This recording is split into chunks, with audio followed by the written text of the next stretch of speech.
इस चैप्टर में दोस्तों हमारे देश में जो पंचायती राज सिस्टम है, ये पंचायती राज सिस्टम ग्राउंड लेवल पे काम कैसे करता है, पंचायत क्या होती है, पंच क्या होते हैं, एक ग्राम सभा क्या होती है, उसमें कौन कौन सी कमिटियां बन सकती हैं, वो काम कैसे करती है। अगर इन चीजों को आपको समझना हो तो ये चैप्टर आपके लिए बहुत काम का है। देखिए फ्रेंड्स, सबसे पहले पंचायती राज सिस्टम की बात की जाए तो पंचायती राज सिस्टम को कॉन्स्टिट्यूशनलाइज कैसे किया गया।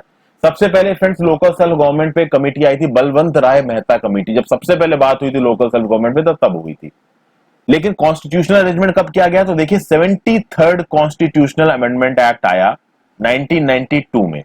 और इस 73rd अमेंडमेंट एक्ट, ये 73rd कॉन्स्टिट्यूशनल अमेंडमेंट एक्ट ने पंचायती राज सिस्टम्स को इंट्रोड्यूस किया। 74th ने म्युनिसिपैलिटीज को किया, तो उसको हम लोग अगले वीडियो में देखेंगे।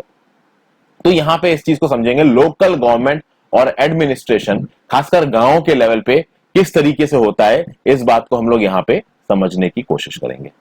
चैप्टर 5 है ये पॉलिटी की किताब का, क्लास 6 की किताब का। तो यहां पे देखिए, what happens after people elect their representatives, how are the decision meds. Let us look how this take place in rural areas. Here you look at gram sabha, which is a meeting where people directly participate and seek answers from their elected representatives। तो जिस तरीके से भैया आपके विधानसभा के और लोकसभा के चुनाव होते हैं, उस तरीके से गांव में पंचों के चुनाव होते हैं। ठीक है, तो पंचायत में जो पंच बैठेंगे, जो सरपंच बैठेगा, उसका भी चुनाव करे होगा। और वो चुनाव कौन करेगा, वो चुनाव करेंगे ग्राम सभा के लोग। तो सबसे पहले समझना पड़ेगा ग्राम सभा क्या होती है। देखिए यहां पे ग्राम सभा की एक मीटिंग सी चलती है, आपको नजर आ रही है। इस साइड पे बहुत सारे लोग बैठे हुए हैं, यहाँ पे बहुत सारे, और इधर पे कुछ स्पेसिफिक लोग बैठे हुए हैं। तो यहाँ पे आपको देख के लग रहा है कि लेफ्ट साइड पे ये जो लोग बैठे हैं, ये भाई पंच हैं, और उसमें से कोई एक सरपंच होगा, और बाकी सब लोग ग्राम सभा के मेंबर्स हैं। तो यहाँ पे एक दिन का दिखाया गया है किसी गांव में कि बहुत स्पेशल दिन है आज, सब लोग ग्राम सभा की तरफ दौड़ रहे हैं। क्यों ग्राम सभा की तरफ दौड़ रहे हैं? क्योंकि ग्राम सभा अपनी पहली मीटिंग कर रहा है, कब? नई ग्राम पंचायत के इलेक्ट होने के बाद। सबसे पहले बात तो मैं आपको यह बता दूं फ्रेंड्स कि ग्राम पंचायत के इलेक्शंस हर 5 साल पे होते हैं। ओके, और ये ग्राम पंचायत के इलेक्शंस कराता कौन है? स्टेट इलेक्शन कमीशन कराता है। याद रखिएगा, इलेक्शन कमीशन ऑफ इंडिया ग्राम पंचायत और म्युनिसिपैलिटीज के इलेक्शन नहीं कराता है। Election commission of India president के, वाइस प्रेसिडेंट के, लोकसभा के, राज्यसभा के, विधानसभा के, इन सब के इलेक्शंस कराएगा। लेकिन कभी भी इलेक्शन कमीशन ऑफ इंडिया ग्राम सभा, लोकल बॉडीज और इन सब के इलेक्शंस नहीं कराता। इनके इलेक्शंस होते हैं स्टेट इलेक्शन कमीशन के द्वारा।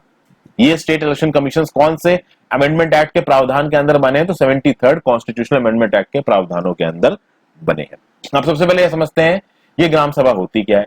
तो gram sabha is a meeting of all adults who live in a area covered by a panchayat. एक पंचायत में जितने भी एडल्ट हैं, और एडल्ट कहने का मतलब है 18 साल से ऊपर के लोग, तो 18 साल से ऊपर के लोग जितने भी एक एरिया में, अब वो एरिया एक विलेज हो सकता है, एक बड़ा विलेज हो सकता है, या बहुत सारे छोटे विलेज मिलके हो सकता है। तो उन बहुत सारे छोटे विलेजों में या एक विलेज में जो कि एक पंचायत बनाते हैं, उसमें जितने लोग भी 18 साल से ऊपर होंगे, उन सबको अगर आप मिला दोगे तो आपकी बन जाएगी ग्राम सभा। ठीक है, ये ग्राम सभा मिलती है, ये ग्राम सभा वोट डालती है और अपने पंचों को और अपने सरपंच को चुनती है। इन पंचों और सरपंचों को आप और अच्छी तरीके से समझ पाओगे। अभी एक रिसेंटली में सीरियल आया है, वेब सीरीज आई है पंचायत करके, उसमें इसमें दिखा रखा गया है। तो इन पंचों को और पंचायत को यहां पे दिखा रखा गया है। फिर ये जो हरदास विलेज की जो लोग हैं, वो जो जा रहे हैं नए ग्राम पंचायत को अटेंड करने के लिए, वो जा रहे हैं कि भैया जाके अपने नए पंचायत विलेजर्स को सुनेंगे, जो हमारे नए पंचायत लीडर्स हैं, जिन पंचों को हमने चुना है, जो हमारा सरपंच है, वो हमारे लिए क्या क्या प्लानिंग कर रहा है, इसको जाके हम लोग सुनेंगे। तो भाई ग्राम सभा की मीटिंग शुरू होती है। पंचायत प्रेसिडेंट बैठे हुए हैं वहां पे, जिनको लोगों ने चुना है, वो सरपंच है। उनके साथ दूसरे पंच बैठे हुए हैं जो मेंबर्स हैं, जिनको चुना गया है। और ये लोग एक प्लान प्रेजेंट कर रहे हैं सामने कि भैया गांव को जो रोड मेन हाईवे से कनेक्ट करती है, और इस मेन हाईवे से आप सिटी में जा सकते हो, तो गांव को जो रोड मेन हाईवे से कनेक्ट करती है, उस रोड को बनवाना जरूरी है। ठीक है, तो उस रोड को बनवाने की बात शुरुआत करी गई। तो ये ग्राम सभा के जो पंच थे उसने बोला और सरपंच ने बोला। फिर उसके बाद डिस्कशन आया कि भैया गांव में पानी की कमी हो रही है। तो जब पानी की कमी पे बात आई, तो यहां पे एक विलेजर है तिजिया, उसने बोला कि जो वाटर प्रॉब्लम है हरदास में, वो बहुत मुश्किल हो गई है, बहुत एक्यूट हो गई है। क्यों एक्यूट हो गई है? क्योंकि जो हैंड पंप था, हैंड पंप से पहले तो पानी आता था, अब वो पानी आना बंद हो गया है। देखिए फ्रेंड्स, ग्राउंड वाटर में जो ग्राउंड वाटर एक्विफायर्स होते हैं, मान लीजिए ये ग्राउंड है, अब यहाँ पे अंदर मतलब कुछ समय के बाद नीचे ग्राउंड वाटर शुरू हो जाता है। ये मैंने पहले आपको अपनी ज्योग्राफी की वीडियोस में बताया है कि जो ग्राउंड वाटर का लेवल है कहीं पे ऊपर हो सकता है, कहीं पे नीचे हो सकता है। जैसे कि अगर आप किसी वाटर बॉडी के पास हो, किसी रिवर के पास हो, पॉन्ड के पास हो, झील के पास हो, तो वहां पे जो ग्राउंड वाटर का लेवल है वो थोड़ा ऊपर मिल जाएगा आपको। तो थोड़ा ही गड्ढा करोगे तो आपको ग्राउंड वाटर मिल जाएगा। जहां पे सब चीजें नहीं होती है थोड़ा आपको नीचे जाके मिलेगा। तो ग्राउंड में मान लीजिए ग्राउंड वाटर नीचे था, पहले हैंडपंप का जो टीला था वो भैया आपका पानी तक पहुंचता था। अब क्या हुआ कि बहुत ज्यादा लोगों ने पानी इस्तेमाल किया, तो भैया पंचों के यहाँ और जो गांव के अमीर लोग हैं उनके यहाँ तो सबमर्सिबल लगा हुआ है, पंप लगा हुआ, उस पंप से पानी खींचते हैं। तो पानी ज्यादा इस्तेमाल करने की वजह से, और खैर एग्रीकल्चर में भी पानी इस्तेमाल होता है, तो ये जो ग्राउंड वाटर का लेवल है ये चला गया है नीचे। तो भैया हैंडपंप से पानी आना बंद हो गया है। अब टैप में पानी नहीं आता, हैंडपंप से पानी नहीं आता, तो घर की औरतों को सुरु नदी के पास जाना पड़ता है, जो कि हमारे घरों से 3 किलोमीटर दूर है, हमारे गांव से 3 किलोमीटर दूर है, क्योंकि गांव तो छोटा सा है। तो one of the members suggest that piping water from the Suru and making an overhead tank in the village to increase the supply. तो यहां पे कुछ लोगों ने बोला कि भाई एक काम करते हैं, एक पाइप लेके आते हैं सुरु नदी से, वो पाइप को मोटर से ऑपरेट करेंगे और उस पाइप को चला के, उस मोटर को चला के एक ओवरहेड टैंक बनवाते हैं विलेज में, और उसमें पानी भर लेंगे और उस टैंक से पूरे गांव को पानी दिया जाएगा। बहुत सारी जगहों पे इस तरीके के अरेंजमेंट चालू हो गए। लेकिन जब इस चीज को पुटअप किया गया तो बहुत सारे लोगों ने बोला महंगा पड़ सकता है, खासकर पंचों ने बोला महंगा पड़ सकता है। ठीक है, क्योंकि पंचों के पास पैसे तो आते हैं और पैसों को खत्म करने की आजादी भी इन पंचों के पास है। उस पर अकाउंटेबिलिटी कैसे होती है वो अभी मैं थोड़ी देर में आपको बताऊंगा।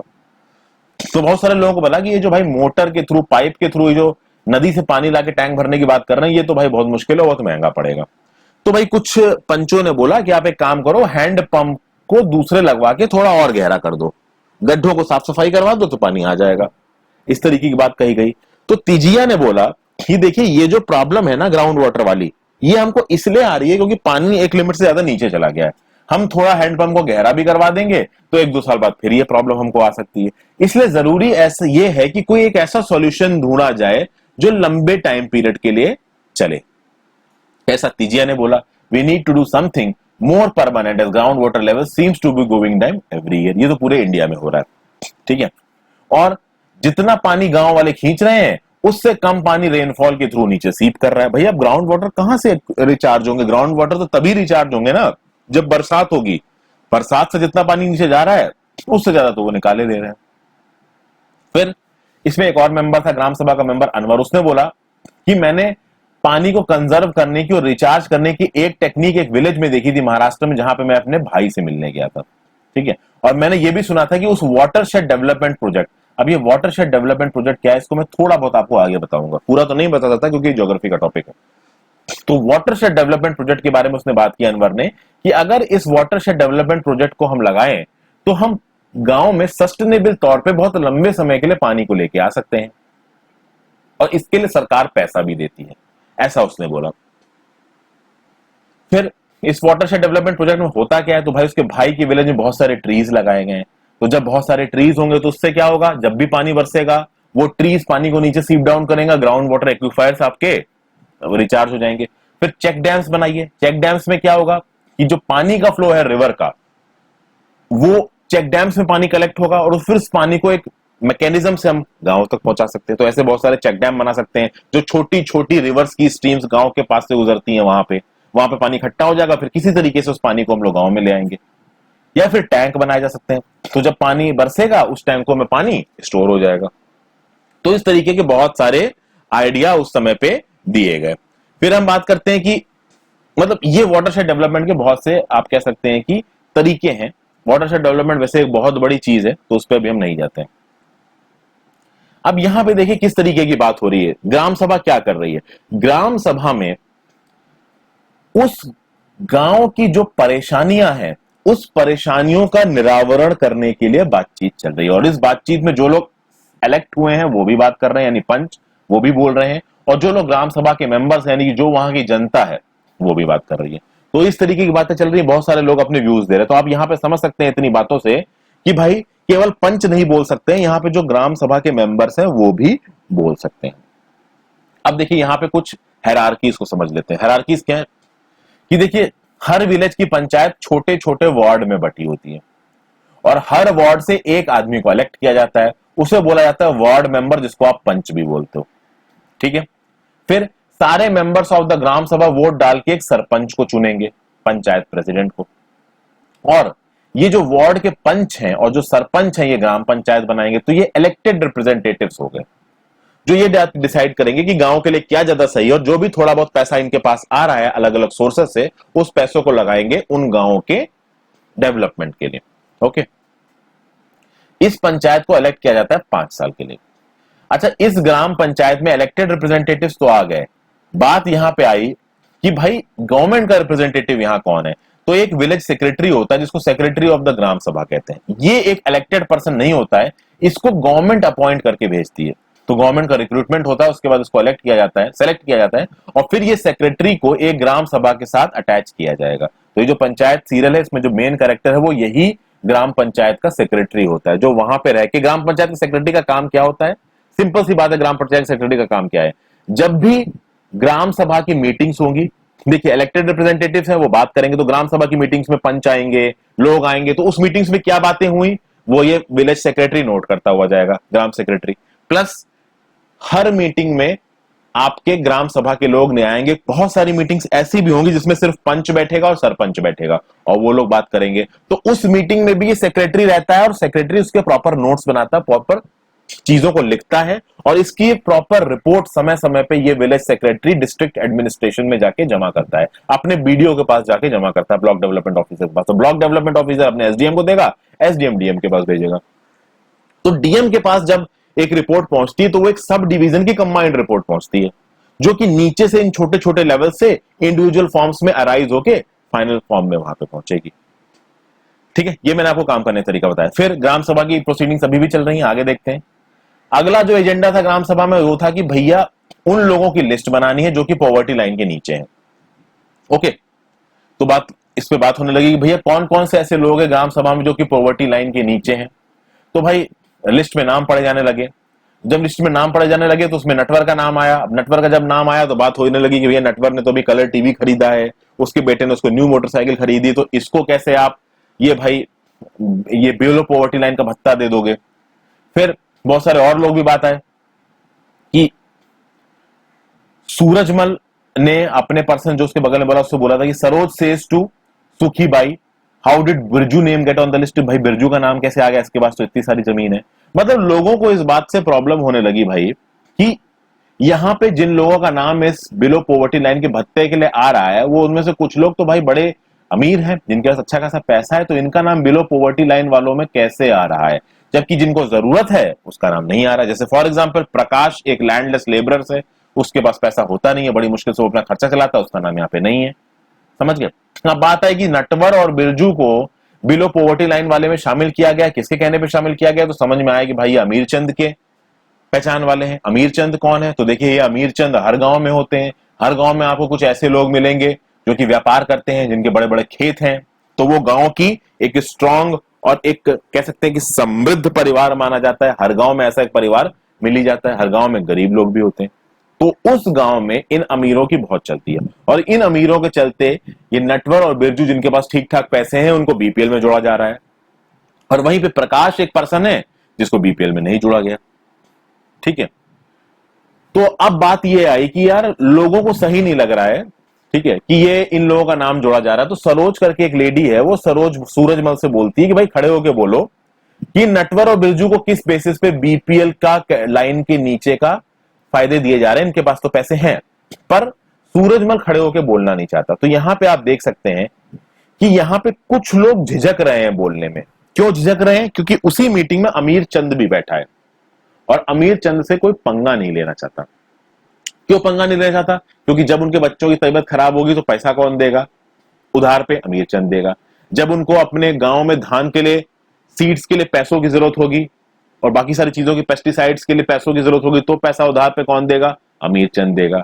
तो वैसे ही गांव के जो समृद्ध लोग होते हैं ना, उनकी बहुत चलती है गांव में, फॉर वन रीजन और द अदर। उस चक्कर में होता यह है कि उनसे कोई पंगा नहीं लेना चाहता, इसलिए यहां पे कोई खुल के बोल नहीं रहा। लेकिन फाइनली सरोज उठ के खड़ी होती है और बोलती कि भाई प्रकाश का नाम इस बीपीएल की लिस्ट में क्यों नहीं आया। तो सरोज ने अभी भी ये नहीं बोला कि नटवर बिरजू को आप क्यों दे रहे हो बेनिफिट, सरोज ने ये बोला प्रकाश का नाम क्यों नहीं आया। जैसे प्रकाश का नाम सामने आया तो बहुत सारे लोग बोल पड़े कि हाँ भाई प्रकाश बहुत गरीब है, उसकी फैमिली बहुत गरीब है, उसको ये बेनिफिट मिलना चाहिए, बिलो प्रोवर्टी लाइन वाला जो भत्ता है वो मिलना चाहिए। और आपको बता दूं फ्रेंड्स, बहुत सारी स्टेट गवर्नमेंट में बहुत सारे भत्ते चलते हैं, जैसे बेरोजगारी भत्ता चलता है, बीपीएल भत्ता चलता है। मतलब कि ये वो लोग हैं जो थोड़े डिसएडवांटेज हैं, तो इनको स्टेट गवर्नमेंट कुछ पैसा वैसे ही दे देती है। जैसे कि यूपी गवर्नमेंट में पहले एक बेरोजगारी भत्ता चलता था, शायद साल में 1,000 रुपए मिलते थे उन बच्चों को जो कि बेरोजगार थे। ठीक है, तो ऐसे अलग अलग स्टेट्स में बहुत सारे ऐसे भत्ते चलते होंगे। फिर सरपंच के सामने जब ये बात आई कि प्रकाश को बीपीएल वाली लिस्ट में ऐड नहीं किया गया है, तो सरपंच ने पूछा कि भाई उसका नाम क्यों मिस आउट हो गया। तो जिस आदमी ने सर्वे किया था बीपीएल की लिस्ट को बनाने के लिए, उसने बोला कि जब हम प्रकाश के घर पे गए थे देखने के लिए तो उसका घर बंद था, वो कहीं गया हुआ था। तो सरपंच ने ऑर्डर दिया कि भाई उसका नाम को शामिल किया जाए इस लिस्ट में। अब आप सोचिए दोस्तों कि यहां पे एक ओम प्रकाश की बात उठा दी गई तो ओम प्रकाश का नाम आ गया। बहुत सारे कितने ऐसे लोग होते होंगे जिनका नाम उठाया ही नहीं जाता होगा, यानी बहुत सारे ऐसे लोगों को बेनिफिट्स मिल जाते होंगे जो उन बेनिफिट्स को डिजर्व नहीं करते, और बहुत सारे ऐसे लोगों को बेनिफिट्स नहीं मिलते होंगे जो उन बेनिफिट्स को डिजर्व करते हैं। तो बहुत जरूरी है कि हम जिन लोगों को इलेक्ट कर रहे हैं, जिन पंचों को, जिस सरपंच को इलेक्ट कर रहे हैं, वो ईमानदार लोग हों, क्योंकि जब वो ईमानदार होंगे तभी न्याय होगा। अगर वो करप्ट होंगे तो वो अपनी पावर का यहां पे गलत इस्तेमाल करेंगे। और एक चीज आपने और देखी कि ग्राम सभा कितना इंपॉर्टेंट रोल प्ले कर रहा है यहां पे। ग्राम पंचायत में जो लोग हैं, पंच हैं और सरपंच हैं, वो अपनी ताकत का गलत इस्तेमाल ना कर पाए, इसलिए ग्राम पंचायत में जब सरोज ने खड़े होकर बोला कि भाई प्रकाश को ये बीपीएल का भत्ता मिलना चाहिए, तो सबने उस पर हामी भरी। यानी कि ग्राम सभा एक तरीके से यहां पे जनता है और ग्राम पंचायत यहां पे इलेक्टेड रिप्रेजेंटेटिव्स हैं। और ये जो कुछ भी बातचीत हो रही है ना, इसकी प्रॉपर रिकॉर्डिंग कौन करता है? भाई वो ग्राम सेक्रेटरी करता है, और इस रिकॉर्डिंग की एक नोटिंग जाती है डिस्ट्रिक्ट एडमिनिस्ट्रेशन में। अब वो अलग बात है कि भैया वो जो ग्राम पंचायत का सेक्रेटरी है और जो सरपंच है वो आपस में कुछ पेच कर लें, आपस में कुछ मिलकर करने लगे, जो कि वो करते ही हैं, और सही रिपोर्ट डिस्ट्रिक्ट एडमिनिस्ट्रेशन के पास जाए ना। जो डिस्ट्रिक्ट एडमिनिस्ट्रेशन है, जो आपकी कह सकते हो कि राज्य की सरकार है, उसने उस ग्राम पंचायत सेक्रेटरी को वहां क्यों बैठा रखा है? ग्राम पंचायत सेक्रेटरी का केवल यह काम नहीं है कि जो पंच बोल रहे हैं वो करे। उस पर्सन का, जो कि गवर्नमेंट का रिप्रेजेंटेटिव बन के वहां पे बैठा है, उसका काम यह है कि वहां के लोग क्या सोचते हैं, वो ग्राम सभा में क्या बोल रहे हैं, इसकी रिपोर्ट भी जाए आपका स्टेट एडमिनिस्ट्रेशन के पास। और प्लस जो ग्राम में इलेक्टेड लोग हैं, जैसे पंच है और सरपंच है, वो क्या कर रहे हैं उसकी रिपोर्ट भी जाए आपके डिस्ट्रिक्ट एडमिनिस्ट्रेशन के पास। ये काम होता है उस विलेज सेक्रेटरी का। तो इस तरीके से देख सकते हैं कि कैसे ग्राम सभा पंचायत को गलत काम करने से रोक सकती है, पैसे का गलत इस्तेमाल करने से रोक सकती है। ओके, तो यहां पे कुछ एक्सरसाइजेस हैं जिनके आप आसानी से जवाब दे सकते हैं। ये तो मैं आपको समझा रहा हूं किस तरीके से। देखिए कभी कभी लोगों को नहीं समझ में आता कि ग्राम सभा क्या है, ग्राम पंचायत किस तरीके से काम करती है, उन पंचायतों को ठीक करने के लिए क्या मैकेनिज्म है। तो ठीक करने के लिए मैकेनिज्म आपको समझ में आ गया। ग्राम सभा एक तो पहली बात विजिलेंस रखेगी ग्राम पंचायत के ऊपर, लगातार सवाल पूछेगी, और दूसरा जो कुछ भी बातचीत होगी इस मीटिंग्स में, उस बातचीत की एक कॉपी जो ग्राम पंचायत सेक्रेटरी होगा वो पहुंचाएगा डिस्ट्रिक्ट एडमिनिस्ट्रेशन में। अब देखिए ग्राम पंचायत सिर्फ ग्राम सभा में नहीं मिलती, मैंने आपको पहले बताया था ये रेगुलरली मीट करते हैं। इनका काम होता है कि गांव में डेवलपमेंट प्रोग्राम्स को इंप्लीमेंट करना। ठीक है, उसके बाद जब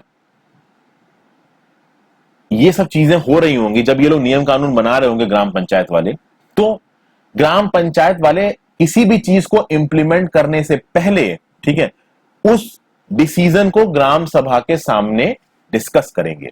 और जब ग्राम सभा में एक मेजॉरिटी ऑफ द लोगों की हामी हो जाएगी कि हाँ भाई आप ये काम करवा दीजिए, इससे पूरे गांव को फायदा होने वाला है, तब उस चीज को इंप्लीमेंट किया जाएगा। तो इस तरीके से आप देख सकते हैं कि भाई ये जो इलेक्टेड रिप्रेजेंटेटिव्स हैं, दे आर वेरी मच, आप कह सकते हो, आंसरेबल टू दिस ग्राम सभा। फिर ग्राम सभा में बहुत सारी कमिटीज भी बन जाती हैं। कंस्ट्रक्शन की कमेटी बन सकती है, डेवलपमेंट की कमेटी बन सकती है। और ये जो कमेटी बनती है ना, इसमें देखिए फ्रेंड्स, आपके जो इलेक्टेड पंच होते हैं वो भी हो सकते हैं, और जो नॉर्मल ग्राम सभा के मेंबर्स हैं वो भी हो सकते हैं।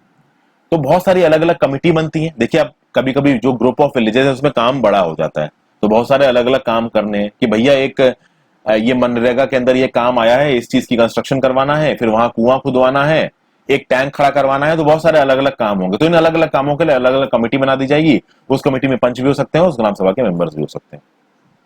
ठीक है, यहाँ पे कुछ पंचों को इलाज मिल रहा है, ये सॉरी इनाम मिल रहा है। निर्मल ग्राम पुरस्कार 2005 के तहत इन दो पंचों को इनाम दिया गया था। वैसे नॉर्मल कर ये इनाम दिए जाते रहते हैं ताकि जो पंच हैं उनको अपने अच्छे काम के लिए रिकॉग्निशन मिलता रहे, जो कि बहुत जरूरी भी है। तो आपने देखा कि ग्राम पंचायत काम क्या करती है, तो आप देख सकते हैं the construction and maintenance of water sources, roads, drainage, school buildings and common property resources. और ये बहुत अच्छी चीज है कि ये काम लोकल लेवल पे ग्राम पंचायत को दिया गया था, क्योंकि जो स्टेट में, जो सिटी में, जो डिस्ट्रिक्ट सेंटर्स में जो लोग बैठे हैं वो कभी भी इन प्रॉब्लम को समझ नहीं पाएंगे, क्योंकि वो इन गांव में रहते नहीं है। जो गांव में लोग रहते हैं वो इन प्रॉब्लम्स को समझ सकते हैं, इसलिए ये चीज उनको करने को दी गई है। ये बहुत अच्छी बात है। दूसरी बात, कुछ लोकल टैक्सेस को लेवी कर सकते हैं और कलेक्ट कर सकते हैं ये ग्राम पंचायत। कुछ लोकल टैक्सेस किस तरीके से है, देखिए source of funds for panchayat देखते हैं। तो भैया कुछ घरों पे और कुछ मार्केट प्लेसेस पे टैक्सेस को कलेक्ट करने की ताकत होती है पंचायत के पास। अब ये घर कौन से, जो बड़े बड़े जमींदार जिनके पास बड़े बड़े घर हैं, उन पे, बड़ी बड़ी जमीनों पे। नॉर्मल जो छोटे मोटे किसान होते हैं उनसे किसी तरीके का टैक्स इस तरीके का नहीं लिया जाता है। फिर जो मार्केट प्लेस है, तो मार्केट प्लेस में किसी चीज पे बेचने के ऊपर एक नॉमिनल अमाउंट ऑफ अपने टैक्स दे दिया। कम्युनिटी वर्क्स के लिए कभी कभी डोनेशन आ जाती है तो उससे पंचायत को पैसा आ जाता है। फिर जैसा कि मैंने आपको बताया फ्रेंड्स कि जब स्टेट का बजट आता है तो स्टेट के बजट में अनाउंसमेंट किया जाता है कि भैया जिला पंचायत में और ग्राम पंचायत में पैसा दिया जाएगा। अच्छा, ग्राम पंचायत में जो पैसा आता है वो आने से पहले जो जिला पंचायत होती हैं, जो जिला परिषद होते हैं, उन जिला परिषद में अच्छी खासी बहस होती है कि भाई हाँ, इस ग्राम पंचायत में इतना पैसा भेजना चाहिए, इस ग्राम पंचायत में इतना पैसा भेजना चाहिए। तो ये जो पैसा पहुंचने का प्रोसेस है स्टेट गवर्नमेंट से लेके विलेज पंचायत तक का, ये काफी बड़ा है। इसके बीच में काफी सारे लेवल्स हैं। फिर ग्राम पंचायत एक और काम करती है कि जो भी गवर्नमेंट स्कीम्स हैं उनको गांव में इंप्लीमेंट करना। ओके, तो गांव में इंप्लीमेंट करना, तो इसके ऑर्डर्स किस तरीके से आएंगे, स्टेट गवर्नमेंट कोई नियम कानून बनाएगी। उस नियम कानून को कौन इंप्लीमेंट करेगा, तो एग्जीक्यूटिव इंप्लीमेंट करेगा। तो एग्जीक्यूटिव में एक डिस्ट्रिक्ट के हेड पे कौन आता है, तो डिस्ट्रिक्ट कलेक्टर आता है। डिस्ट्रिक्ट कलेक्टर ऑर्डर इशू करेगा, वो ऑर्डर्स अलग अलग डिवीजन में एसडीएम के पास चले जाएंगे, डिप्यूटी कलेक्टर के पास चले जाएंगे। डिप्यूटी कलेक्टर अपने टर्म में वो सारे ऑर्डर्स बीडीओ को दे देगा। बीडीओ अपने डिवीजन के अंदर, अपने ब्लॉक के अंदर जितने भी गांव हैं वहां पे उस ऑर्डर को फॉरवर्ड कर देगा। और इस चीज पर रेगुलर मॉनिटरिंग होती है। बीडीओ अक्सर कर राउंड पे निकलता है, एसडीएम अक्सर कर राउंड पे निकलता है। इनफैक्ट एसडीएम का तो काम ही यही है कि राउंड पे निकल के इन सब चीजों को ओवरसी करना। और एसडीएम रिपोर्ट किसे करेगा, ऑब्वियसली डीएम को। तो यहां पे देखा फ्रेंड्स कि हम लोग ने ये देखा कि हरदास ग्राम पंचायत भाई किस तरीके से काम कर रही है। ओके, फिर do you remember the options that were suggested to solve the water problems in the gram sabha of Hardas panchayat. तो यहां पे जब पानी की बात आई तो बहुत सारी सजेशंस दिए गए थे। तो ये बोला गया था कि भैया आप सुरू रिवर से पानी को खींच के ओवरहेड टैंक में डाल दो, या फिर वाटर डेवलपमेंट की बात करो। तो जब इस सब चीजों पे बात हो रही थी तो बाद में पंचों ने इस पे मीटिंग की। जब पंचों ने इस पे मीटिंग की तो उस मीटिंग में कौन कौन था, तो भाई सरपंच था, वार्ड मेंबर पंच थे और सेक्रेटरी था। तो जो कुछ भी मीटिंग हुई, इन लोगों ने जो कुछ भी बातचीत की, सेक्रेटरी उसको नोट डाउन करेगा। तो पहले तो कुछ पंचायत मेंबर्स ने फिर से बोला कि भैया आप एक काम करो, इन हैंड पंप को, गड्ढे को साफ करवा देते हैं और हैंड पंप को थोड़ा और गहरा कर देते हैं। तो सरपंच ने बोला कि देखिए इस चीज का पैसा तो आया ही है हैंडपंप लगवाने का, तो ये हैंडपंप वाला काम तो हम लोग टेम्परेरी बेसिस पे कर ही देते हैं। साथ साथ इस वाटरशेड डेवलपमेंट वाले जो आइडिया है इसको भी हम लोग एक बार एक्सप्लोर कर सकते हैं। और इसके लिए इन्होंने डिसाइड किया कि हम चल के अपने बीडीओ से बात करते हैं, अपने ब्लॉक डेवलपमेंट ऑफिसर से बात करते हैं और इस स्कीम के बारे में ब्लॉक डेवलपमेंट ऑफिसर से जानकारी लेते हैं। ऑब्वियसली बात है, लोग ब्लॉक डेवलपमेंट ऑफिसर के पास एक प्लान लेके जाएंगे, वो ब्लॉक डेवलपमेंट ऑफिसर एसडीएम के पास प्लान लेके जाएगा, वो प्लान डीएम के पास जाएगा, और जब वहां से एक हामी बनेगी, उस हामी के चलते अगर पैसा ऊपर से आया तो वाटरशेड डेवलपमेंट के प्रोजेक्ट्स को भी ये लोग इंप्लीमेंट करेंगे। तो इस तरीके से काम होता है। यहां पे एक एग्जांपल दिया गया है कि कैसे ये एक बैरन लैंडस्केप को इस तरीके से कन्वर्ट कर दिया गया। अब इस तरीके से कन्वर्ट करने में बहुत सारी चीजें की गई हैं फ्रेंड्स। रेन वाटर हार्वेस्टिंग का इस्तेमाल किया गया, पास की नदी पे चेक डैम्स बनाए गए, ठीक है, पानी खींच के लेके आए गए, यहाँ पे बहुत सारे ट्रेज और ग्रीनरी लगाई गई। तो ये सब चीजें करके इकट्ठे करके वाटरशेड डेवलपमेंट करके आप इस लैंडस्केप को ऐसा बना सकते हो। आगे बात करते हैं 3 लेवल्स ऑफ पंचायत की। ग्राम सभा में क्या हुआ, ग्राम पंचायत में क्या हुआ हरदास विलेज में, इससे हल्का फुल्का पंचायती राज सिस्टम किस तरीके से काम करता है ये हमको समझ में आया। लेकिन हमने केवल एक लेवल को समझा जो कि गांव के इलाके में होता है, जिसको आप बोलते हो फर्स्ट लेवल या first tier of democratic government, जो कि है ग्राम पंचायत। ये ग्राम पंचायत किसको आंसरेबल है, ग्राम सभा को। ओके। हमारे देश में देखिए फ्रेंड्स, ये जो पंचायत से अलग अलग लेवल पे ऑपरेट करता है, कहीं कहीं पे 2 लेवल्स पे ऑपरेट करता है, कहीं कहीं पे 3 लेवल्स पे। अगर एक लिमिट से पॉपुलेशन कम है तो 2 लेवल पे ऑपरेट करेगा। किसी स्टेट में कितने लेवल्स पे ऑपरेट करेगा वो वहां की स्टेट गवर्नमेंट डिसाइड करती है, क्योंकि इन सब मामलों में लोकल मैटर्स में स्टेट गवर्नमेंट के पास काफी ताकत होती है। ओके, अब यहां पे देखिए, इस ग्राम पंचायत के अलावा इस पंचायती राज सिस्टम में और कौन कौन से लेवल पे पंचायत है? जो ब्लॉक के लेवल पे एक पंचायत होगी जो होगी जनपद पंचायत, इसको आप पंचायत समिति बोलते हो। तो एक ब्लॉक के लेवल पे एक बड़ी पंचायत होगी जो कि होगी जनपद पंचायत, पंचायत समिति बोलते हैं। पंचायत समिति के अंदर बहुत सारी ग्राम पंचायत होती हैं, तो पंचायत समिति के अंदर बहुत सारी ग्राम पंचायत होंगी। पंचायत समिति के ऊपर क्या होगा? डिस्ट्रिक्ट पंचायत या जिला परिषद। समझ गए? तो सबसे नीचे आई ग्राम पंचायत, ग्राम पंचायत के ऊपर आए पंचायत समिति, और पंचायत समिति के ऊपर आई जिला परिषद। तो एक जिला परिषद के अंदर बहुत सारी पंचायत समितिज होंगी और एक पंचायत समिति के नीचे बहुत सारी ग्राम पंचायत होंगी। तो नॉर्मल कर 3 लेवल्स होते हैं ये, ठीक है।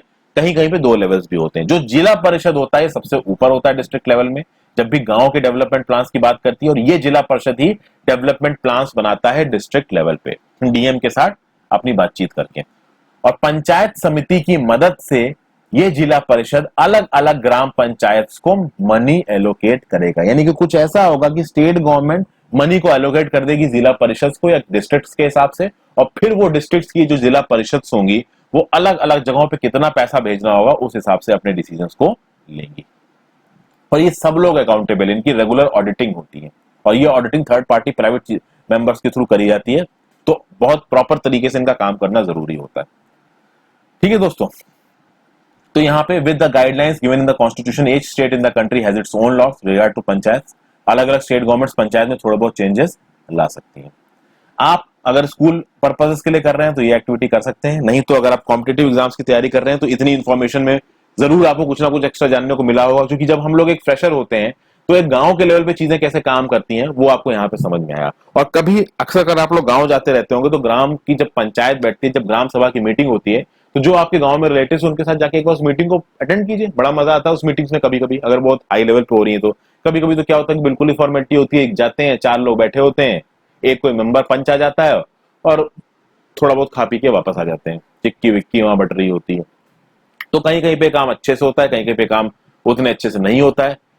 अच्छे से होने के लिए जो ग्राम के लेवल पे लोग हैं, जो विलेज में लोग हैं, उनका जागरूक होना जरूरी है। जितना ज्यादा वो लोग जागरूक होंगे अपने हक की तरफ, अपने पैसों की तरफ, कौन से पैसे जो कि स्टेट गवर्नमेंट ने भेजे उनके डेवलपमेंट के लिए, उतना ही ग्राम पंच अच्छे से काम करेंगे। तो आई होप ये वीडियो आपको पसंद आई हो फ्रेंड्स। पसंद आई हो तो वीडियो को लाइक जरूर कर दीजिएगा। लाइक करने में कुछ नहीं जाएगा। जितना ज्यादा आप मेरी वीडियोस को लाइक करेंगे उतना ही यूट्यूब की एल्गोरिथम मेरी वीडियोस को प्रमोट करेगी। इसलिए मैं बार बार बोलता हूँ लाइक करने को, सब्सक्राइब कर लीजिए, इसमें कुछ भी नहीं जाने वाला आपका। So thank you for watching this video friends. Have a great day. Good bye.